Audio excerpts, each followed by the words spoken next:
This is a CNA podcast. People say that once you give birth, your life changes forever. What I didn't realize was that the moment I gave birth to my son just over 2 years ago, I changed too. I thought that once I returned to work 6 months after I had a child, I'd be able to give my 100% to the job without having to slow down or take it easy the way I did when I was pregnant. The reality only hit me when it actually happened. At work, I struggled to focus at times, counting the hours till I could go home and see my son. And I felt bad whenever I missed a deadline or had to bail on a shoot. And when I got home, I felt terrible that I had to leave him in the care of a helper. And my heart broke a little every time he cried for her, instead of me. I felt guilty. Guilt that I wasn't able to give my all at work. And guilt that I was leaving my son to be taken care of by someone else.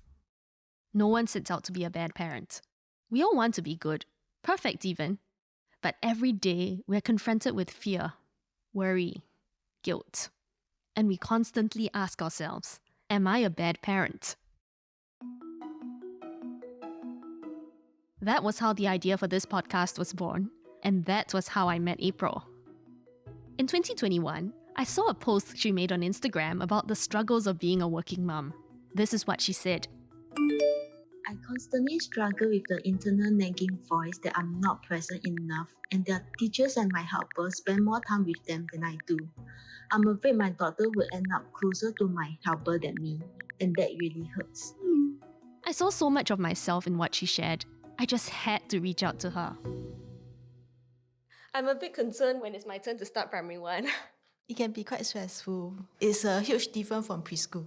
I have to do preschool first and then Just enjoy the preschool first. enjoy first, is it? I'm really worried. Next week he's going to start and then he's probably going to cry and then I have to deal with that. So far for both my kids, they only cry on the first day. Second day, they are quite excited about it already. So it should be fine. Okay, I don't know about my son though. Testing. Okay, we're good. When I first met April, I looked at her life and thought, that's the situation I'd love to be in 5 years' time. When I first started, it was still a startup in Singapore office, and there was only 7 to 8 people.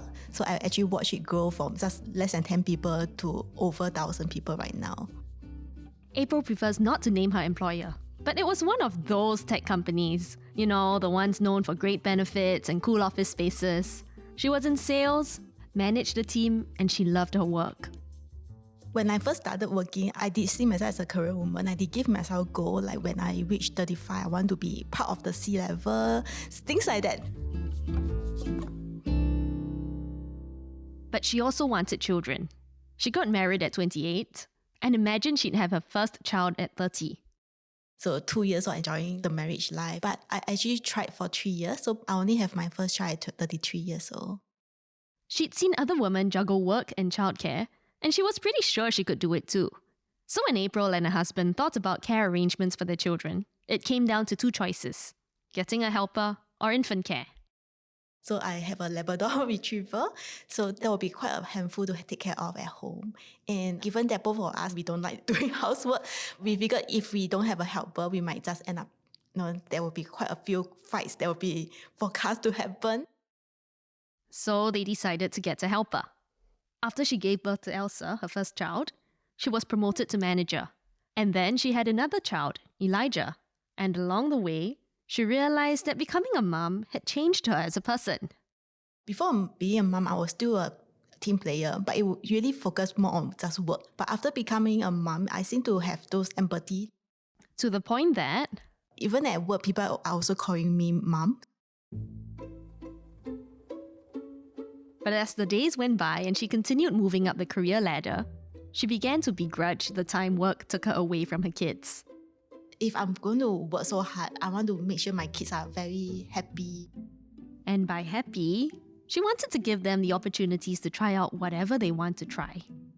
They have tried Chinese speech and drama. They have tried ukulele, piano. They have also tried other enrichment like sports, multi-sport and so on.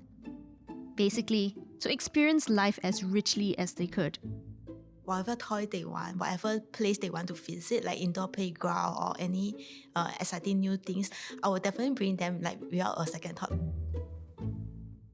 So that's something that I tell myself, okay, if I can't spend time with them, then at least whatever I earn, I can spend it on them. So If you're hearing the notes of guilt there, you're not wrong. It's something she struggled with for a long time.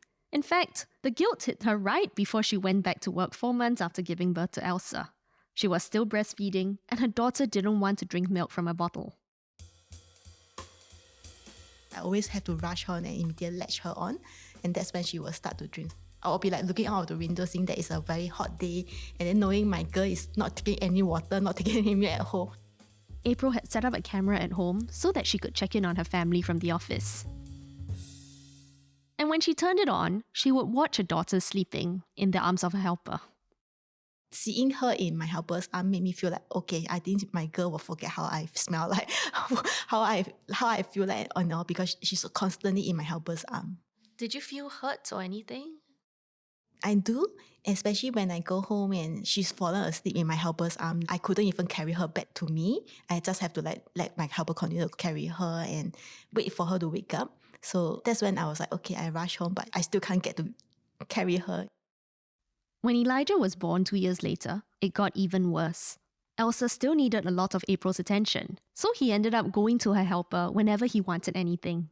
When we go out, because he's so used that to like Zhe will hold my hand first, rush to hold my hand, then he didn't want to fight or anything. He will just go and hold the helper hands. How did you feel? Quite sad because I do have two hands, so I wouldn't mind holding both of them, but because he preferred like one-to-one attention, he didn't want to share. It's kind of how it is, right? Like you feel a bit sad, but you also know that there's nothing you can do about it. And you tell yourself it's not that big a deal. And then you just try and tamp down the emotions a bit, right? Yeah. That's what I do myself. So that's why I'm asking if it was the same for you. Yes. Actually, after a while, I learned not to get my helper along. So when we do go out, it's always just the family, like just us.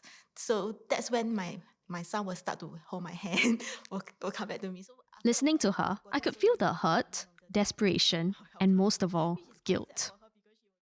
There have been times when I've done the exact same thing, intentionally not taking my helper along when we go out, so my husband and I can enjoy the time with my son. Sometimes it works. Sometimes he'll ask for his auntie. And when he did that, I'd feel the same way April did, no matter how much I tried to deny it. So I went around asking other working parents, did they feel guilty about the same things too? One of my mom guilt moments is definitely when I'm going to pick my daughter up from school, preschool, and I see that there are very few strollers left outside the school, which obviously means that she's one of the last to leave. So it kind of really breaks my heart to know that, she's probably among 3 or 4 people there waiting for her mom or dad to pick her up. I felt guilty as a first-time father last year after my 2 weeks of paternity leave had ended, to leave my wife alone during the daytime to manage all the diaper changes and the feeds while she was still recovering from her delivery. Wasn't easy for her and wasn't easy for me as well. I'm reconsidering going back to work after my maternity leave ends because I know I would definitely feel guilty and also upset at myself as a parent, not being able to be present to witness my child's precious moments and milestones, and just only getting to see it through the videos or pictures that are sent by his grandparents or from infant care staff. April and I were not alone. So, April was enjoying her job, but also dealing with the pull of wanting to spend time with her kids. That's pretty much the headspace she was in back in early 2020. And then, we all know what came next. The COVID-19 pandemic. It was about to throw a huge spanner into the work-life balance she had so carefully constructed for herself.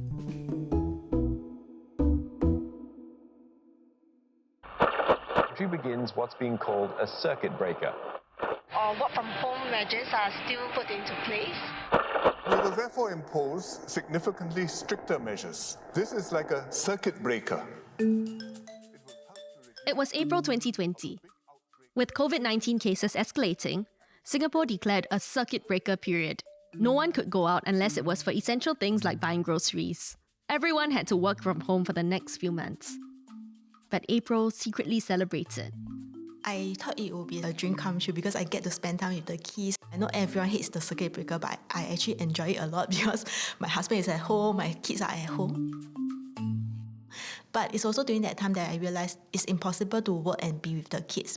With schools closed, many parents had to deal with managing home-based learning and trying to work from home while their kids were stuck with them. This was the situation April was in. She would shut herself in her room with her laptop, trying to work while her children played outside. It felt so terrible because I can hear their laughter, I can hear them talking to my helper, but I can't see what they are doing. Did you find yourself struggling to be productive at that point in time? Yes, I do. So I wanted to finish up everything as fast as I can so that I can spend time with them, but I won't be doing a very good job. I just want to rush out the emails and then just walk over and see what they are doing. Her kids couldn't understand why Mummy was at home but couldn't play with them. So they would barge into the room while she was working, and she would inevitably lose her temper. I would say quite mean things like, Mama is busy, I don't want you to come here. You come here one more time, I'll get very angry at you. Yeah. Then things like, go away, I don't want you here, go away. And one day, things came to a head. She had a full day of Zoom meetings. The kind where you can't take a break, and she was the one leading the discussion. It is very distracting when I was talking halfway and then they came over. But I was so angry, I shouted at them. I grabbed my laptop and I just walked away. I was sitting outside, so I walked back into the room and slammed the door on them. After the meeting, she confronted them. Then I realized Elijah, he actually hurt his toe and he wanted to come and tell me about it. Oh my goodness. You must have felt so terrible. Yes, so I sort of hugged him. Then of course I couldn't help it, I cried. Then I was like, I'm sorry, I didn't know you hurt yourself. Then he was like, it's okay, my auntie helped me settle it already. I was like, yeah. The more this happened, the more terrible she felt. How important is work that I can't spend 1 minute to listen to them before going back to work? Especially when instead of giving them that 1 minute, she found herself losing her temper instead. And because I always tell them, no shouting at home, don't scream at each other, but I'm screaming at them. So I guess all this guilt comes, that's when I will start to cry. She was getting more and more miserable, and little things at work were starting to get to her. My husband, he actually saw me crying like a few times. I was keep complaining to him about work. Then he was like, you didn't used to do all this, you seem to love your team. Around this time, Elsa was getting ready to start primary 1. This reminded April of some not so good memories of her own childhood. When I was a child, both my parents are also working. So I always come home to an empty house, even at 7 years old. And I didn't like it at all because I was so lonely. She worried that Elsa would come home to an empty house the same way she did. And the more she thought about it, the more she felt that work was getting in the way of her role and responsibilities as a mother. She talked about it with her husband. And I guess he wanted to make sure that mentally I'm fine. So he was very supportive for me to take a break, at least. So at that point, he was encouraging you to just rest for a while. But instead of doing that, she decided to go all the way and give up her job. I never quit without a job before. It's hard to imagine someone like April, who loved her career so much, giving it all up. I thought she would be sad about resigning, especially when she talked about how much she loved the team. But yes, while she felt bad about leaving them, it was different. At that time, because I was so excited to make that change to become a full-time mom, that I didn't really feel the sadness of leaving a 10 years job. In fact, when she resigned, she didn't think about what she was walking away from at all, until she actually left.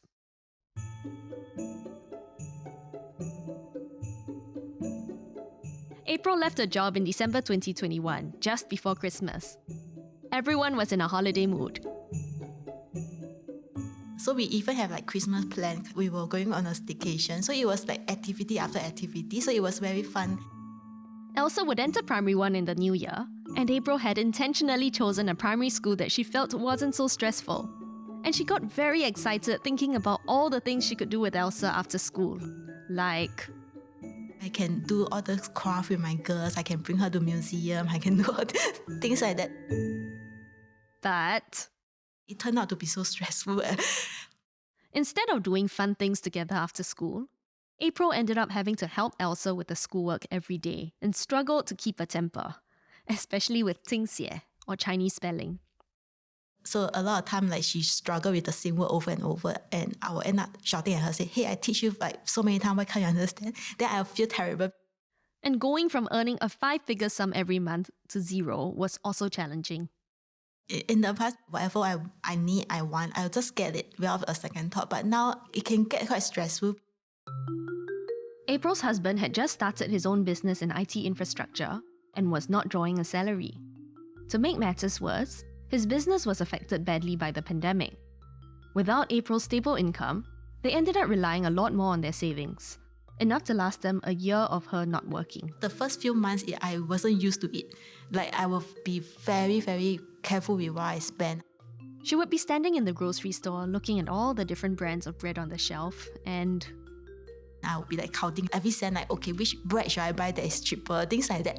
And I'll be looking at the bank account like, oh no, it's dropping. April actually had an income stream on the side, selling educational toys online. It was something she'd started doing a year before she quit, but it turned out to be harder than she thought, especially because the time spent on her business was also time away from her children. So what this meant was that things the children loved, like indoor playgrounds and enrichment programs, all had to go. The number one cutback? Food. In particular, the udon from Elsa's favourite Japanese restaurant, Sushi Tei. I have no idea, but she really loved the udon there. They used to spend $100 to $120 on a meal there, and they would go 2 to 3 times a month. Now it's really like, okay, you just have it last month. No, not now. We try to get them to get used to eating at food courts, hawker center, or we will just buy back and let them eat at home, or we cook. Recognize something familiar there? So that's Yep, April's guilt was back in full bloom again. Only this time, it wasn't about not being able to spend enough time with them. Now she had all the time in the world, but she felt like she wasn't able to give them what they deserved. Because I was so used to, they want to try anything, they want to play anything, I'll be able to, okay, sure, try. But right now when they say, oh, let's say for example, like they saw maybe the F1P, the car, right? I'll be like, $15 times 2 times how many? It's very expensive, you know. I guess whether one decides to be a working parent or stay-at-home parent, there are trade-offs either way. And having heard from career mums and dads earlier, I decided to reach out to some who'd chosen the other path and ask how they made peace with their choice. Here's what they have to say. I look at my friends who aren't married or don't have children, they were just earning big bucks, climbing the career ladder, and I found that my purpose of being a stay-at-home mom gets clouded. I reminded myself every day that I quit my job because I wanted to spend time with my daughter. I aspired to teach her good values at home. I wanted to bring her on adventures and also just to foster a deep bond with her. Ultimately, I think I realized, do I need to prove my worth in work form to really have worth in the world's eyes? The answer is no. As a stay-home mom, I feel resentment because I see them every day. We get really tired and we get triggered very, very easily. So I can feel we resent each other and it doesn't feel good. The greatest comfort is every day after school, each of them will have so many stories to tell me. So I really like that they trust me and they can share their life experiences with me.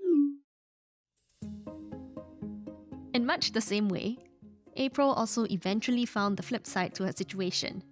At first, her children weren't very happy about the cutbacks. But then, she noticed something happening. On weekends, the children would say, oh, let's go to the park, it's free and we get to play with the playground and can do scooter rides, all that stuff. They also became more conscious about how much things cost. My son, he's obsessed with Paw Patrol, so he has been wanting the Paw Patrol towel for the longest time. So it actually cost $345, which is ridiculous. But recently when he walked to like the toy shop, he will see the toy, he will read out the number 3, 4, 5. It's so expensive, let's walk away. By not indulging them as much, she also realized they were starting to appreciate different things, like her cooking, which was something Elsa grew to love. My helper actually bought the Haidilao soap base to make the tomato soup for her for dinner. And she took a sleep and she said, Mommy's tomato soup is nicer than this. I don't like Haidilao anymore. I was like, yes.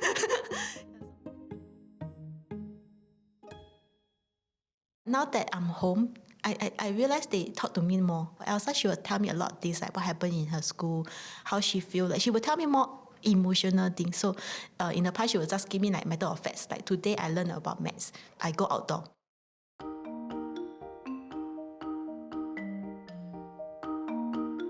But now she will tell me, oh, today I went outdoor. This person pushed me. I felt so unhappy. What should I do next time? So she will actually ask me things like this instead of like giving me updates. Career mom or stay-at-home mom, April has been both. And what she's come to realize is there are really no right or wrong answers in either choice. Quitting her job was no magic bullet for all her feelings of guilt and inadequacy as a parent. But right now, at this point in her life, is where she feels the most centered. Right now, I identify myself as a mom. I don't really see myself as a career woman.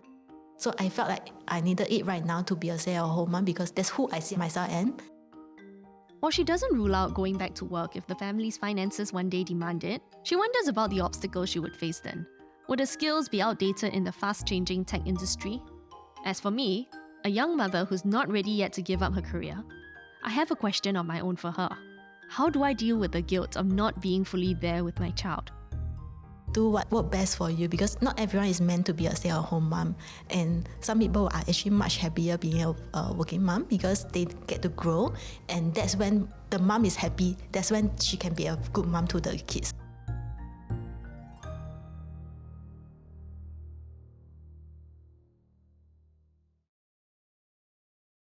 A few months after we last spoke, April went back to work. She'd been a stay-home mom for less than a year, and an opportunity came up. I do feel like I was sort of like losing myself. Like I don't know who is April anymore. Every day I will wake up and do the same thing. But while she enjoyed getting back to work again, 2 to 3 months later, our company had a layoff. And April was one of those affected.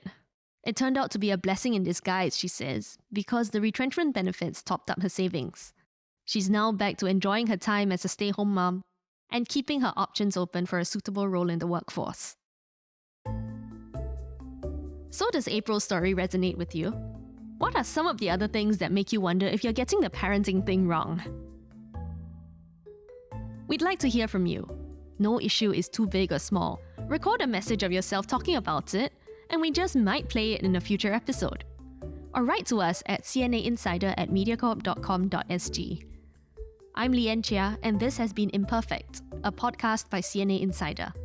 It's sound engineered by Jonathan Yeo, with intern assistance from Koi Tan and input from supervising editor Yvonne Lim and senior editor Crispina Robert.